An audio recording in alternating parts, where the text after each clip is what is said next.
Back to my YouTube channel myself doctor Sanju Singh. आज का जो हमारा टॉपिक है वो है कार्पल टनल सिंड्रोम।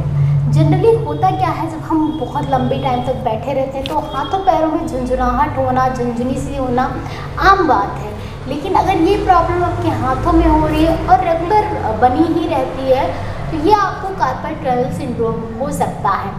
आज हम इसी के बारे में जानेंगे कि कार्पल टनल सिंड्रोम होता क्या है, इसके कारण क्या होते हैं, लक्षण क्या होते हैं। साथ ही साथ इसके लिए टॉप 3 होम्योपैथिक मेडिसिन के बारे में बताऊंगी जो बहुत इफेक्टिव होती हैं कार्पल टनल सिंड्रोम के केसेस में। सो वीडियो बहुत इंफॉर्मेटिव है, एंड तक जरूर देखिएगा। चलिए वीडियो को स्टार्ट करते हैं। दोस्तों वीडियो में आगे बढ़ूं उससे पहले अगर आपने मेरे चैनल को अभी तक सब्सक्राइब नहीं किया है तो चैनल को सब्सक्राइब करके बेल आइकन जरूर प्रेस कर लीजिएगा, इससे आपको मेरी अपकमिंग वीडियोज़ की नोटिफिकेशन मिलती रहेगी। अब बात करते हैं कार्पल टनल सिंड्रोम के बारे में। कार्पल टनल सिंड्रोम वो कंडीशन है जहाँ पे हमारी जो रिस्ट होती है यहाँ पे एक टनल सी होती है जिसमें से मीडियन नर्व पास होती है, जो हमारी थंब है, इंडेक्स, मिडिल और ये जो रिंग फिंगर है इसका हाफ पोर्शन, इन फिंगर्स को सप्लाई करती है। अब जब यहाँ पे जो टनल होती है वहाँ का जो बेस होता है वो कार्पल बोन से बना होता है और उसके ऊपर जो है लिगामेंट्स होते हैं। अब किसी भी वजह से कोई इंजरी हो, कोई इन्फ्लेमेशन हो, कुछ भी वजह हो, अगर आपकी मीडियन नर्व जो है यहाँ पे कंप्रेस होती है, मीडियन नर्व पे दबाव आता है, तो इस वजह से आपको सिम्टम्स आने लगते हैं। आपको हाथों में झंझनाहट होती है, आपको दर्द महसूस हो सकता है, कमजोरी महसूस हो सकती है। ये दर्द जो है हाथ से लेके कई बार आपके आर्म्स में भी आता है, कई बार ये शोल्डर्स तक भी पहुंच जाता है। जनरली ये दर्द जो होता है रात के टाइम होता है। हाथों में आपको झुंझुनी सी होती है, टिंगलिंग होती है, नमनेस सी होती है, सुन्नपन सा लगता है। इसकी वजह से पेशेंट जो होते हैं बार बार हाथ को झटकते रहते हैं जिससे हाथों में सेंसेशन आ सके। इनिशियली तो ये चीज़ें काम करती हैं कि आप हाथ झटकते हैं और हाथ आपका अच्छे से प्रॉपर काम करने लगता है, लेकिन जैसे जैसे ये प्रॉब्लम बढ़ती जाती है आपकी जो सीवियरिटी है वो भी बढ़ती जाती है और ये चीज़ें काम नहीं करती हैं। आपको हाथों में जो है वीकनेस होने लग जाती है, धीरे धीरे आपके हाथों से ऑब्जेक्ट्स होते हैं, कुछ भी आपने पकड़ रखा है वो गिरने लग जाते हैं। जो काम होते हैं जैसे कि शर्ट की बटन लगाना, वो काम करने में आपको दिक्कत आने लगती है। कोई भी चीज़ आप पकड़ के रखते हैं तो वो गिर जाता है, आप पिंच नहीं कर सकते, आपकी थंब की जो मसल्स हैं वो वीक होने लगती हैं, उनमें एट्रोफी स्टार्ट होने लगती है। तो इस तरह के लक्षण आने लग जाते हैं जैसे जैसे डिजीज़ प्रोग्रेस होती है। अगर हम कारणों की बात करें कि कार्पल टनल सिंड्रोम क्यों डेवलप होता है, तो बहुत ज़्यादा केसेस में ऐसा होता है कि ये इडियोपैथिक होता है, कोई भी कारण पता नहीं चल पाता किस वजह से डेवलप हुआ है। कई बार क्या होता है कि कोई इंजरी हो गई, कोई भी ऐसी इंजरी है जो रिस्ट को इन्वॉल्व करती है, कलाई को इन्वॉल्व करती है, जिससे आपकी कार्पल बोन जो है अफेक्टेड हो या फिर जो लिगामेंट्स है वो अफेक्टेड हो, किसी भी वजह से आपकी मीडियन नर्व इंजर हो गई, उसकी वजह से आपको ये प्रॉब्लम डेवलप हो सकती है। इसके अलावा कुछ डिजीज़ कंडीशंस होती हैं जैसे कि डायबिटीज हो गया जिसमें नर्व इंजरी बहुत कॉमन होती है, तो उसकी वजह से हो सकता है। या फिर आपको रूमेटॉइड आर्थराइटिस है जिसमें इन्फ्लेमेशन बहुत कॉमन होता है, तो इन्फ्लेमेशन की वजह से, सूजन की वजह से आपकी मीडियन नर्व कंप्रेस हो सकती है। हाइपोथायराइडिज्म में कंडीशन देखने को मिलती है। तो ये सारी कुछ कंडीशंस होती हैं जिनमें आपको कार्पल टनल सिंड्रोम देखने को मिलता है। इसके अलावा प्रेगनेंसी के कंडीशन में, प्रेग्नेंट होती हैं लेडीज़ तो बॉडी में वाटर रिटेंशन होता है जिसकी वजह से मीडियन नर्व कंप्रेस होती है और ये प्रॉब्लम देखने को मिलती है। लेकिन जो प्रेगनेंसी में कार्पल टनल सिंड्रोम डेवलप होता है, जनरली देखा जाता है कि जब प्रेगनेंसी खत्म होती है, डिलीवरी के बाद ये प्रॉब्लम जो है अपने आप ठीक हो जाती है।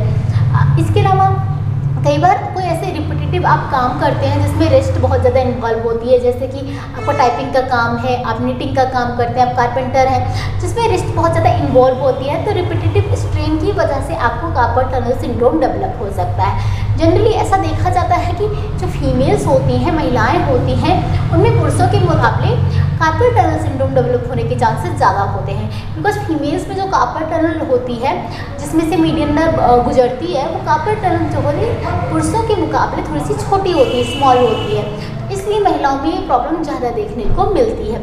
इसके अलावा कुछ रिस्क फैक्टर्स भी होते हैं। अगर आपके फैमिली हिस्ट्री है, जेनेटिक का भी इसमें रोल होता है, तो फैमिली हिस्ट्री है तो आपको होने के चांसेस बढ़ जाते हैं। या फिर आपको हाई ब्लड प्रेशर है, आपकी डाइट में सॉल्ट इंटेक ज़्यादा है, आप स्मोकिंग करते हैं, अल्कोहल लेते हैं, तो इससे आपके चांसेस काफ़ी ज़्यादा हाई हो जाते हैं। तो ये हो गया कॉजेज और रिस्क फैक्टर्स की बात। सिम्टम्स की बात मैं पहले ही बता चुकी हूँ कि आपको नमनेस होगा, पेन होगा, आपको टिंगलिंग महसूस होगी, और इसके अलावा आपको वीकनेस लगेगी, हाथों में जान नहीं रह जाएगी, हाथों में धीरे धीरे करके मसल एट्रोफी होंगी, तो आपके जो हाथ हैं वो थोड़े से पतले दिखाई देने लग जाएंगे।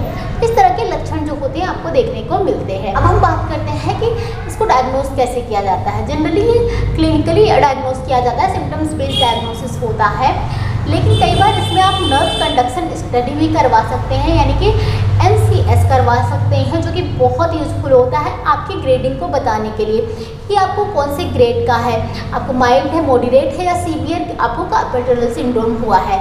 उसके हिसाब से आपका मैनेजमेंट काफ़ी हद तक मैनेज हो पाता है कि आपको क्या मैनेजमेंट की ज़रूरत है, आपको स्प्लिंट की ज़रूरत है, आपको मेडिकेशन की ज़रूरत है, या फिर कई बार सर्जरी भी की जाती है कार्पल टनल सिंड्रोम के केसेस में।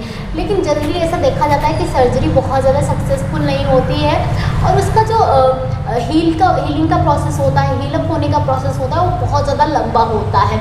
सो आज मैं आपको टॉप 3 होम्योपैथिक दवाएं बताऊंगी जो बहुत यूजफुल होती हैं, आपको बहुत अच्छे से रिलीफ देती है जो भी आपकी कार्पल टनल सिंड्रोम के सिम्टम्स है उसमें, साथ ही साथ आपकी प्रॉब्लम्स को हमेशा के लिए ख़त्म करने में बहुत हेल्पफुल होती हैं।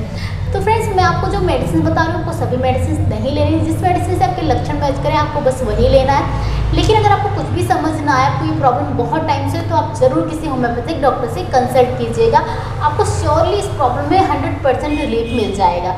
सबसे पहले जो हमारी होम्योपैथिक दवा है वो है कॉस्टिकम 30 पावर में। कॉस्टिकम बहुत यूजफुल दवा होती है अगर हाथों में आपकी वीकनेस बहुत ज़्यादा रहती है, कोई भी ऑब्जेक्ट आपने पकड़ा वो फटाफट आपके हाथ से गिर जाता है, आपको पेन रहता है, नाइट के टाइम ये दर्द ज़्यादा बढ़ जाता है, टिंगलिंग, नमनेस, इस तरह के जो लक्षण होते हैं उनमें कॉस्टिकम बहुत अच्छा काम करती है। अगर आपका केस बहुत पुराना हो गया है, रिपीटेटिव स्ट्रेन की वजह से हुआ है, तो उसमें भी कॉस्टिकम बहुत अच्छे से काम करती है। दूसरी हमारी दवा है रूटा 200 पावर में।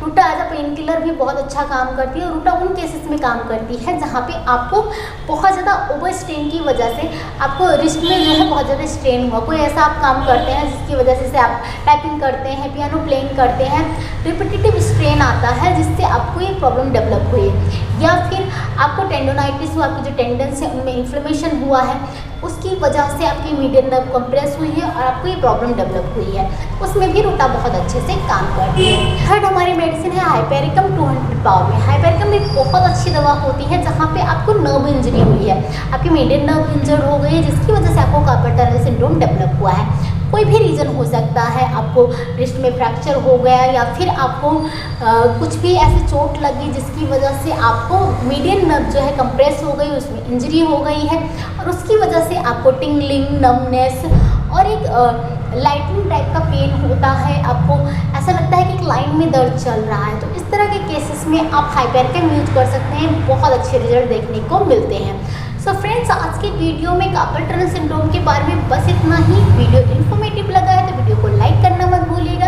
चैनल को सब्सक्राइब कीजिएगा, फ्रेंड्स फैमिली ग्रुप के साथ शेयर कीजिएगा। आपकी कोई क्वेरी है, कोई सजेशन है, किसी और टॉपिक पर आप वीडियो चाहते हैं तो मुझे कमेंट बॉक्स में लिखकर जरूर बताइएगा। मिलती हूँ अगले वीडियो में, तब तक stay healthy, stay active. Thank you so much for watching.